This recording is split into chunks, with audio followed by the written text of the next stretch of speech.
Hello, everyone. Well, we continue with coronavirus and the rebellion in this country. Um, it won't stop. It just won't stop. And it is amazing how many people that I thought were, a while back, I was surprised how many racist people I knew. But now that this whole eruption has happened, there's even more. There's more people that I know that are just absolutely racist. And it's coming out in the most bizarre way because all of a sudden I'm seeing people I know say, oh, well, all lives matter. There's a time and place for everything. If your answer to what's going on is all lives matter, and you're ignoring the fact of what has been going on and why Black Lives Matter is a movement, that really says a lot about you. You're so out of tune and you're so comfortable in your little privileged white bubble. I have to say, the majority of the people that say that are white. One Hispanic actually said, well, all lives matter. It's like, very fair-skinned Hispanic and pass for white. I'm like, dude, you're getting the advantage of the fact that people don't necessarily think you're partially Hispanic or Hispanic because you pass as white. So you obviously have not fully experienced what it is to be a person of color, and he's straight. I don't know what the experience is of being a person of color because I'm white and I pass, except that I've run across experience when people find out I'm from Mexico, they turn on me like that. But it's rare. It's not a daily occurrence for me because I can walk down the street and they go, there's a white dude. But being gay, I sure have had my share of discrimination, and I've had to face it and be called every name under the sun. And I know I've been overlooked for positions in the past because of my orientation, because I've never hidden it. I've always been very open as to who I am. I was out and proud before out and proud was cool. Not really, but yeah, actually it was, because there was people like, I can't believe you're being so outspoken. And it's like, well, this is who I am. I'm not going to change. And I don't believe in remaining silent. But the protests are continuing. And of course, Trump has now exacerbated this. And this has really grown. It's still the Black Lives Matter. But this is now, because of Trump's inability to handle the situation, and he actually has now injected himself into the situation. This is beyond the police department and what the police departments have done. This is now a rebellion against policies of this country towards minorities. What started off as the focus of the police has expanded now into basically what he has done as a leader of this administration, and to minorities in this country, and to people that are disenfranchised, and not just Black minorities, but across the board. So the wrath is increasing. But it's due to what happened to George Floyd. But that was the match that lit the fire of the discontent in this country with the way this country is operating. It finally happened. Unfortunately, it had to happen in such a way that it has shaken the entire country. And white people are scared. And one of my favorite things that somebody posted on Facebook was the comment that, if you really keep saying all lives matter, then why aren't you wearing a mask?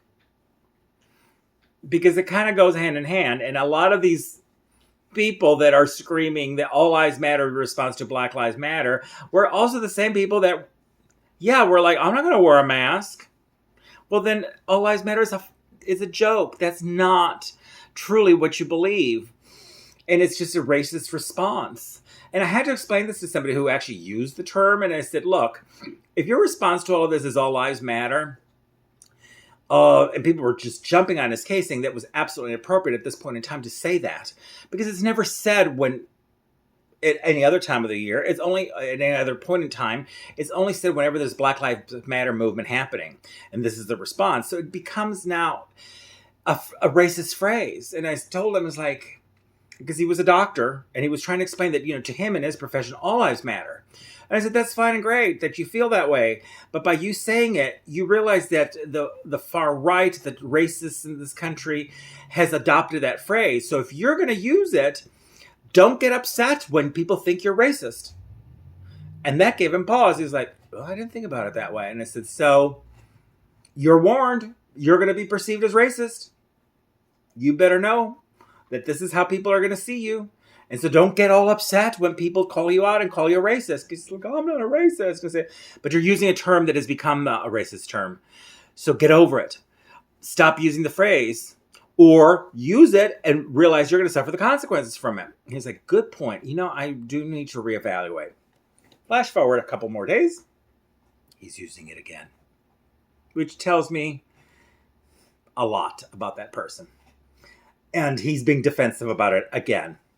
It's like, no, dude, this was explained to you, and you choose to still use the phrase.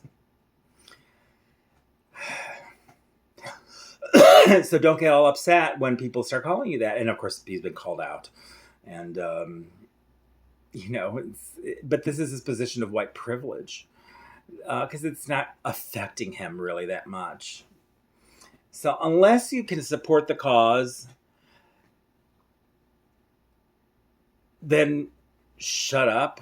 If you're going to, or by the fact that you shut up, you let us know that you're not supporting us, because you should speak out. I mean, everybody should speak out.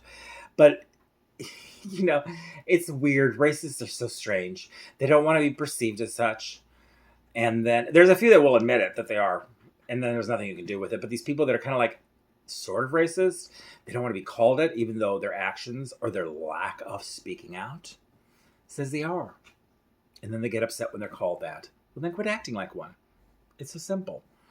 You could be uninformed, uneducated. Like, I really was giving this person the benefit of the doubt and kind of schooled him as to why what he was saying was incorrect, because I didn't think of him as racist. And a lot of his friends also posted similar things to what I said, explaining it. And then he, took back and he said, I'm sorry if I'm accidentally, made you uncomfortable with the language I use and blah, blah, blah. Good apology. And then here it is a couple of days later and he's saying it again. So it's like, it was all for naught. But yeah. And as I say, now Trump is just, with his holding the Bible like a prop. And it's so sad because, he was so painted up. I mean, that spray tan was so thick on him.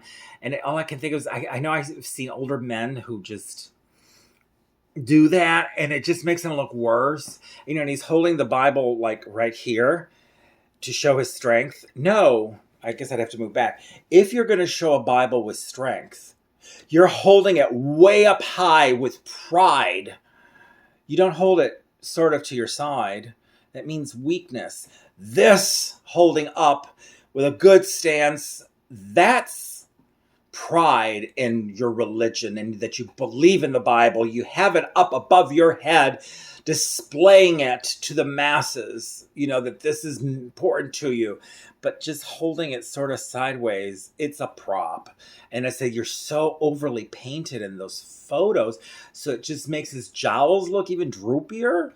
And then he's got this trying to be stern expression, but it just, his whole stance is, he's standing as straight as he can, but it's such a weak photograph. And it really, people are falling for that photograph. The majority of people see it as like, it's ridiculous. But more protests again tonight.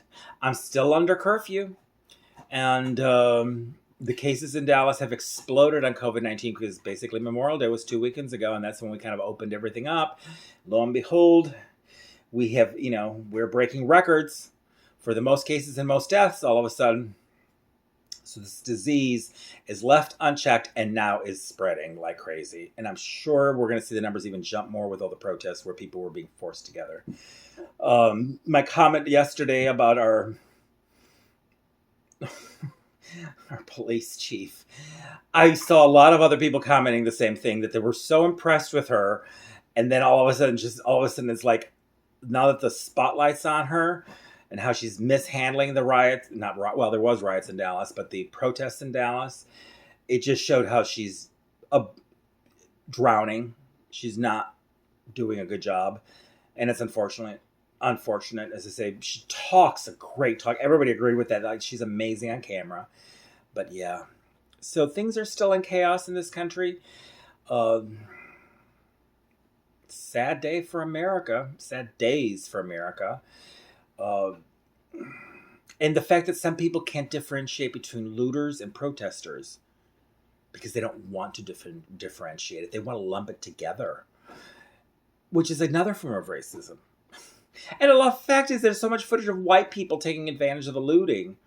So it isn't, it's not blacks that are doing it all necessarily. There's people of other races that are doing it, but they're focusing just on the black looters, and they're focusing on making the protests and the looters be all one group, which means you want to excuse, or not excuse, but you're wanting to use the excuse of criminality and put it on the black protesters.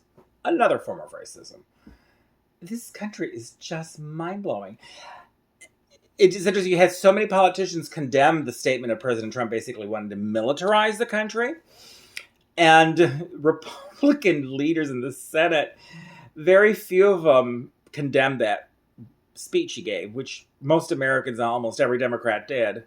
And so many Americans and religious leaders have condemned that speech, and leaders from around the globe condemned that speech. And you have Republicans that can't even answer the question of, what did you think of the speech? Like, I have to go to lunch. That's not an answer. You could take 2 minutes to give your thoughts on it. Because they want to hold on to the status quo, as the status quo is getting ripped out underneath their feet. And the protests continue. I mean, tonight, right now, as I'm recording this, massive protest in Washington, D.C. And I have to give it credit to the protesters. So many people own guns in this country, and they're not taking it to the protests because they want to make sure it's peaceful. People may get tired of it, and they might start arming themselves, and then all hell will break loose. I hope it doesn't get to that. I really hope it doesn't. But unless our leaders in this country start really listening and try to take some action, this is going to continue and escalate if they fail to handle the situation properly. The other 3 officers have now been arrested finally. It still amazes me that it takes this long to arrest the police officers when a crime is so evident. Nobody else could have done this and sit at home without being arrested. It shows the privilege the police departments have. They wanted to make sure they have a case against these police officers. That's why they don't want to arrest them. You can arrest them on a lesser charge and then up it. That's what happens all the time. But at least they're arrested. Better late than never. But at the same time, you really gave them preferential treatment. I'm sorry. They've been given preferential treatment because no other citizen could have just sat at home for this 10 days. 10 days, sat at home after what everything was witnessed and recorded on a camera. So justice may be served. Of course, arrests happen, but a lot of times these police, the majority of time police officers are not convicted because the system gives them so much leeway to do whatever they want to do when they're doing what they do. It's rare. So we'll see what will happen down the line. So those are my thoughts for today. I worked a little bit today, 2 emergency CPS cases. It's horrible to say this, but all this quarantine has caused all this domestic violence. And I don't want to say I'm glad, because I'm not glad that domestic violence happens. But for my pocketbook, at least I'm working again. So it's totally like this weird, dark humor in that, hey, I'm getting to work more because there's more domestic violence. Awful. It's awful, but I'm grateful. So I'm having this conflict right now. It's like, I needed the work. Rather it wouldn't be that. I'd rather be doing other stuff, but in interpretations, but at least that's starting to keep me busy. Strange, isn't it? All right, I will let you go. My dog says, backyard, you want to say anything, Trinity? No. She's busy chewing a bone. I always give her a bone at this time so that she can let me record. All right, be sure to like, subscribe, ring the notification bell if you want to get notified of all the videos that I post. I post a video every day giving you thoughts as to what's going on in the world. It was started off as a chronicle for myself, and it's become a chronicle of a historic moment in the United States of America with my point of view and hopefully a little bit of humor thrown in there every now and then. So if you watch this tonight, have a good evening. If you watch it tomorrow morning or in the afternoon, good morning or good afternoon. And I will go ahead and sign off. Oh, I thought it was appropriate today that I wear a t-shirt that says Macbeth. And yes, I can say the word because I played the role of Macbeth once, so I'm excused from the curse of Macbeth. If you get to play the role, you get to say the title instead of calling it the Scottish play. So anyway, but considering Macbeth and what's happening right now in the United States, think about it. Give me your thoughts. You have a good one. We'll talk soon.